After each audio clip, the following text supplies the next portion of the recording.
di masing-masing kecamatan. Tanggapan perwakilan DPP Demokrat Herzaki Mahendra Putra, pelantik PAC oleh Ketua DPC Partai Demokrat Kota Sukabumi Muhammad Muraj, bentuk persiapan menghadapi pemilu 2024 mendatang yang dihadiri oleh para kader Partai Demokrat. Perwakilan DPP Partai Demokrat Herzaki Mahendra Putra mengatakan, perwakilan tersebut untuk memperkuat jaringan tingkat ranting hingga pusat. Selain itu menjaga suara Partai Demokrat di tingkat ranting, kota maupun Kabupaten Sukabumi. Pelantikan ini juga memberikan pendidikan politik kepada kader partai dan bakal calon legislatif dari tingkat DPRD hingga DPR RI agar bisa meraih kemenangan di pemilu 2024 mendatang.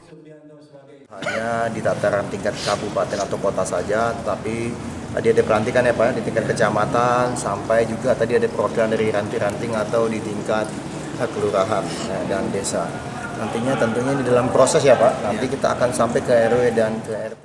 Dengan adanya pelantikan dan pendidikan politik kepada kader dan bacalek tingkat DPRD hingga DPR RI, memperkuat suara Partai Demokrat di pemilu 2024 mendatang. Dari Kota Sukabumi, Iqbal Bakar melaporkan untuk Dinamika.